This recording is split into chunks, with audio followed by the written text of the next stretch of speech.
ನೋಡಿ ಗಣೇಶ್, ಸಂತೋಷವಾಗಿ ಇರೋದು ಬೇರೆ, ಸಂತೋಷವಾಗಿ ಕಾಣಿಸ್ಕೊಳ್ಳೋದು ಬೇರೆ. ಮೇಸ್ಟ್ರೇ, ಏ ರಾಮಾಚಾರಿ ಹತ್ರ ಬರ್ಬೇಡಿ ಮೇಸ್ಟ್ರೇ.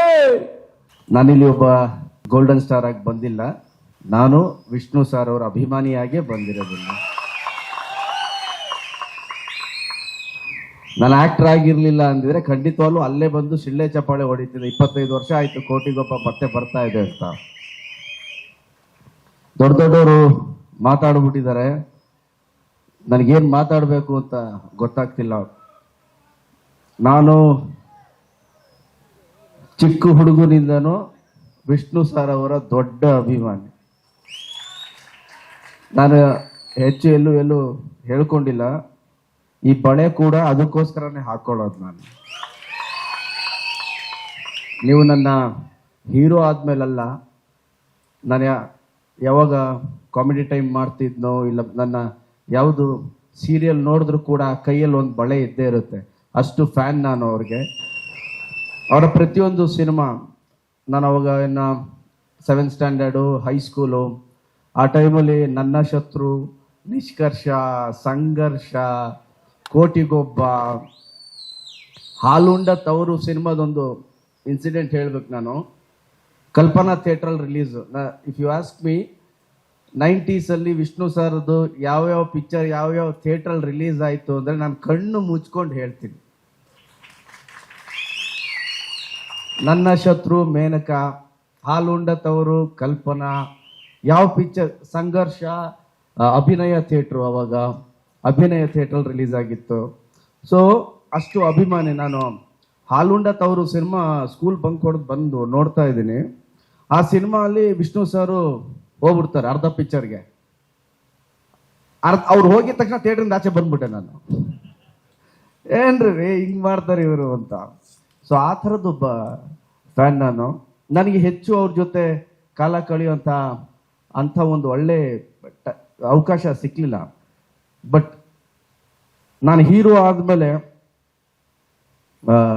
ನಾನು ಅರಮನೆ ಪಿಕ್ಚರ್ ಮಾಡಬೇಕಾದ್ರೆ 1 ವರ್ಷ ಮುಂಗಾರು ಮಳೆ, ಅವಾಗ ನಾನು ಹೇಳಿದೆ ನಾನು ವಿಷ್ಣು ಸರ್ನ ನೋಡಬೇಕು ಅಂತ. ಇಲ್ಲ ವಿಷ್ಣು ಸರ್ ಆ ಹುಡುಗನ ಕರ್ಕೊಂಬನ್ನಿ, ನಾನು ನೋಡಬೇಕು ಅಂತಿದ್ದಾರೆ, ಬನ್ನಿ ಅಂತ ಕರ್ಕೊಂಡು ಹೋದ್ರು. ಸೊ ಅವ್ರ ಮನೆ ಗೇಟ್ ಓಪನ್ ಆಗಿದ ತಕ್ಷಣ ಒಳಗೋದೆ ಲಾನ್ ಹತ್ರ. ವಿಷ್ಣು ಸರ್ ಆಚೆ ಬಂದರು. ಅರ್ಧ ಗಂಟೆ ನಾನು ಮಾತಾಡಲಿಲ್ಲ, ಸುಮ್ಮನೆ ನೋಡ್ಕೊಂಡು ಕೂತ್ಕೊಂಡಿದ್ದೆ. ಅಂದರೆ ನನ್ನ ತಲೆಯಲ್ಲಿ ಹಿಂದೆ ಬ್ಯಾಕ್ ಗ್ರೌಂಡಲ್ಲಿ ಓಡ್ತಾನೆ ಇತ್ತು ಅಂತ. ಏನು ಅಂದರೆ ನಾನು ರೂಪಾ ಥಿಯೇಟ್ರ್ ಮುಂದೆ ಬ್ಲ್ಯಾಕ್ ಟಿಕೆಟ್ ತೊಗೊಂಡು ಪಿಕ್ಚರ್ ನೋಡಿದ್ದು, ಇಲ್ಲ ಒಂದಷ್ಟು ಟಿಕೆಟ್ ತೊಗೊಂಡು ಕಟ್ಔಟ್ಗೆ ಹೂನಾರ ಹಾಕಿದ್ದು, ಮೇನ್ಕಾ ಥಿಯೇಟ್ರ್ ಮುಂದೆ ಸ್ಟಾರ್ ಕಟ್ಟಿತ್ತು, ಸ್ನೇಹಿತರೆಲ್ಲ ಸೇರಿಕೊಂಡು ಇವತ್ತು ಹೌಸ್ಫುಲ್ ಆಗಿಲ್ಲ ಅಂತಿದ್ದು, ಹೌಸ್ಫುಲ್ ಮಾಡಲೇಬೇಕು, ಸೆಕೆಂಡ್ ಶೋ ಮಾಡು, ಇನ್ನು 10 ಟಿಕೆಟ್ ಇದೆ ತಗೊಂಬಿಡು, ನಡಿ ಅಂತ ಮಾಡಿದ್ದು. ಎವ್ರಿಥಿಂಗ್ ಎಲ್ಲ ಪಟ ಪಟ ಪಟ ಪಟ ಪಟ ಪಟ ಅಂತ ಹೋಗ್ತಾ ಇತ್ತು ನನ್ನ ತಲೆಯಲ್ಲಿ. ಅಂದರೆ ಹೌಸ್ಫುಲ್ ಅಂದರೆ ನಮ್ಮ ತಾಲೂಕ್ ಸೆಂಟರ್ಸಲ್ಲಿ ಅವಾಗೆಲ್ಲ ಸೆಕೆಂಡ್ ಶೋಗೆ ಜಾಸ್ತಿ ಜನ ಇರ್ತಿರ್ಲಿಲ್ಲ. ಸೊ ಬೆಂಗಳೂರಿಗೆ ಬಂದ್ರಂತೂ 8 ಶೋ ಕನ್ಫರ್ಮ್ ನಂದು. Morning show, matinee, first show, second show. ಮತ್ತೆ ನೆಕ್ಸ್ಟ್ ಡೇ ಶನಿವಾರ morning show, matinee, first show, second show. ಭಾನುವಾರ ಥಿಯೇಟ್ರಲ್ಲಿ ಸೈಡಲ್ಲಿ ನಿಂತ್ಕೊಂಡು ನಾನು ನಮ್ಮ ಒಂದು 20-25 ಜನ ಫ್ರೆಂಡ್ಸ್ ಎಲ್ಲ ಯಾವ್ಯಾವ ಸೀನ್ಗೆ ಎಷ್ಟು ಶಿಳ್ಳೆ ಚಪ್ಪಾಳೆ ಹೊಡೆಯುತ್ತೆ, ಪಿಕ್ಚರ್ಗಿಂತ ಇವ್ರು ನೋಡೋದು ಅಲ್ಲಿ ನೋಡೋದು, ಆ ಥರ ಖುಷಿ ಪಡ್ತಿದ್ವಿ ವಿಷ್ಣು ಸರ್ ಆ್ಯಕ್ಟಿಂಗ್ ನೋಡಿ. ಸೊ ಅದು ಪ್ರತಿಯೊಂದು ನನ್ನ ತಲೆಯಲ್ಲಿ ಬರೋದಕ್ಕೆ ಶುರು ಆಯಿತು. ಸೊ ಕೂತ್ಕೊಂಡು ಮಾತಾಡಿದಾಗ ಅವ್ರಿಗೆ ಹೇಳಿದ್ದೆ, ಸರ್ ಅಣ್ಣ ಈ ಬಳೆ ಅದನ್ನ ನೋಡಿ ಹಾಕ್ಕೊಳ್ಳೋದು ನಾನು, ನೀವು ಬೀದರ್ಗೆ ಹೋದಾಗ ಅಲ್ಲಿ ಗುರುದ್ವಾರದಲ್ಲಿ ಕೊಟ್ರಲ್ಲ ನಿಮ್ಗೆ ಇದನ್ನ ನೋಡಿ ನನಗೆ ಕೊಟ್ಟರು ಅಂತ ನೀವು ಒಂದು ಇಂಟರ್ವ್ಯೂವಲ್ಲಿ ಹೇಳಿದ್ರಿ. ಅದನ್ನ ನೋಡ್ಬಿಟ್ಟು ನಾನು ಹಾಕ್ಕೋಬೇಕು ಅಂತ ಹಾಕೋತಾ ಇದ್ದೀನಿ ನಾನು ನೋಡ್ತಾ ಇದ್ರು. ಕೊನೆಗೆ ಒಂದು ವಿಷಯ ಹೇಳಿದ್ರು, ಸಂತೋಷವಾಗಿ ಕಾಣಿಸ್ಕೊಳ್ಳೋದು ಬೇರೆ, ಸಂತೋಷವಾಗಿ ಇರೋದು ಬೇರೆ. ನೋಡಿದೆ, ನೋಡಿ ಗಣೇಶ್, ಸಂತೋಷವಾಗಿ ಇರೋದು ಬೇರೆ, ಸಂತೋಷವಾಗಿ ಕಾಣಿಸ್ಕೊಳ್ಳೋದು ಬೇರೆ. ಯಾವಾಗಲೂ ಸಂತೋಷವಾಗಿ ಇರೋ ಥರ ಕಾಣಿಸ್ಕೋಬೇಡಿ, ಸಂತೋಷವಾಗಿರಿ. ಸೊ ಅದು ನನ್ನ ತಲೆಯಲ್ಲಿ ಯಾವಾಗಲೂ ಓಡ್ತಾನೇ ಇರುತ್ತೆ. ಯಾಕೆ ಸುಮ್ಮನೆ ಸಂತೋಷವಾಗಿ ಕಾಣಿಸ್ಕೋಬೇಕು? ಸಂತೋಷವಾಗಿ ಇರಬೇಕೆಲ್ಲರೂ. ಉಪ್ಪಿ ಸಾರ್ ಹೇಳಿದ್ರಲ್ಲ, ಹ್ಯಾಪಿ ಆಗಿರಿ ಗುರುವೇ, ಹ್ಯಾಪಿ ಆಗಿರಿ ಅಂತ. ನನಗೇನು ಖುಷಿ ಅಂದರೆ, ನನ್ನ ಚೈಲ್ಡ್ಹುಡ್ ಡೇಸಲ್ಲಿ, ನನ್ನ ಹೈಸ್ಕೂಲ್ ಕಾಲೇಜ್ ಡೇಸಲ್ಲಿ ಯಾರ್ಯಾರ ಚಿತ್ರವನ್ನ ನಾನು ಬ್ಲ್ಯಾಕ್ ಟಿಕೆಟ್ ಕೊಟ್ಟು ನೋಡಿದ್ನೋ ಅವ್ರ ಜೊತೆ ಎಲ್ಲ ಇಲ್ಲಿ ಕೂತ್ಕೊಂಡಿದ್ದೀನಲ್ಲ, ಅದೇ ಖುಷಿ ಸರ್ ನನಗೆ.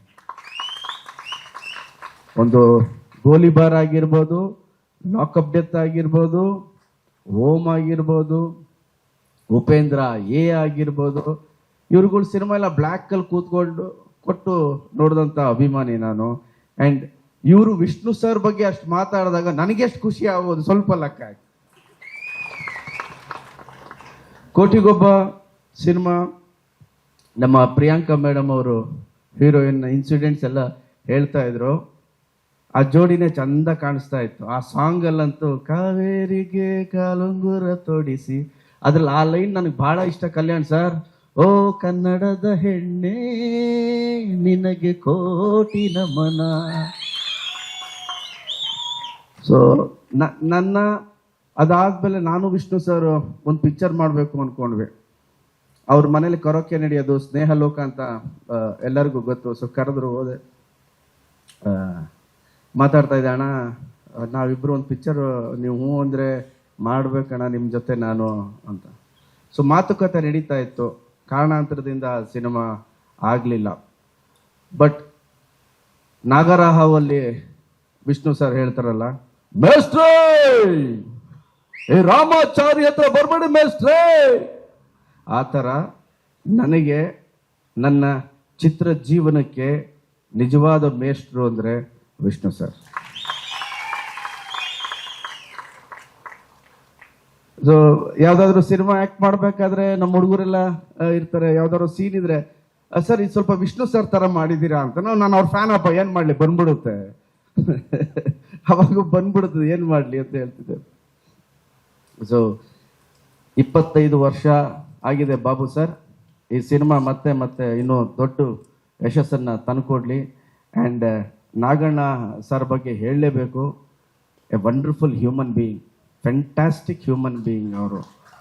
ಆ್ಯಸ್ ಎ ಡೈರೆಕ್ಟರ್ ಮಾತ್ರ ಅಲ್ಲ, ಒಬ್ಬ ಮನುಷ್ಯನಾಗಿ ಅವ್ರು ಮಾತಾಡೋ ರೀತಿ, ಅವ್ರು ನಡ್ಕೊಳ್ಳೋ ರೀತಿ fantastic. Naganna sir all the best. And Bhargava ಸಿನಿಮಾಗೂ all the best. Babu sir, Naganna sir, Upi sir, all the best sir. ನನ್ನ ಭಾಳ ಆತ್ಮೀಯರು ಗುರು ಸರು ಇಲ್ಲೇ ಇದ್ದಾರೆ. ನಾನು, ಗುರು ಸರು, ನಾಗಣ್ಣ ಸರ್ ಒಂದು ಫಿಲಮ್ ಮಾಡಿದ್ವಿ. ಇಡೀ ಚಿತ್ರತಂಡಕ್ಕೆ ನನ್ನ ಕಡೆಯಿಂದ ಆಲ್ ದ ಬೆಸ್ಟ್ ಅಂತ ಹೇಳ್ತೀನಿ. ರಿಲೀಸ್ ಡೇ ಆದರೆ ಖಂಡಿತವಾಗ್ಲೂ ಫಸ್ಟ್ ಡೇ ಶೋಗೆ ಮತ್ತೆ ನಾನು ಫಸ್ಟ್ ಶೋ ನೋಡಬೇಕು ಈ ಸಿನಿಮಾ, ನಾನು ಆಸೆ ಇದೆ. ಖಂಡಿತವಾಗ್ಲೂ ಆದರೆ ಭೇಟಿಯಾಗೋಣ. Thank you very much. ಇನ್ನೂ ಕಾರ್ಯಕ್ರಮ ಬೇಗ ಮುಗಿತಾ ಇತ್ತು, ಇನ್ನೊಂದು 5 ನಿಮಿಷ ಬೇಗ ಮುಗಿತಾ ಇತ್ತು. ಆ್ಯಂಕರ್ ಸ್ವಲ್ಪ ಜಾಸ್ತಿ ಟೈಮ್ ತಗೋತಾ ಇದ್ದಾರೆ. ಟೈಮ್ ತಗೊಳ್ಳೋದಕ್ಕೆ ಕಾರಣ ಇದೆ. ನೀವೆಲ್ಲ ಬೇಗ ಹೋಗ್ಬಿಟ್ರೆ ಅವ್ರಿಗೆ ಬೇಜಾರಾಗುತ್ತೆ. ಒಂದೇ ನಿಮಿಷ ದಯವಿಟ್ಟು ವೇದಿಕೆಯಲ್ಲಿರೋರೆಲ್ಲ ಸ್ವಲ್ಪ ಲೆಫ್ಟ್ ರೈಟಲ್ಲಿ ನಿಂತ್ಕೊಂಡು ಒಂದು ಟ್ರೇಲರ್ ನೋಡ್ಬಿಟ್ಟು ಕಾರ್ಯಕ್ರಮನ ಮುಗಿಸ್ಬೋದು.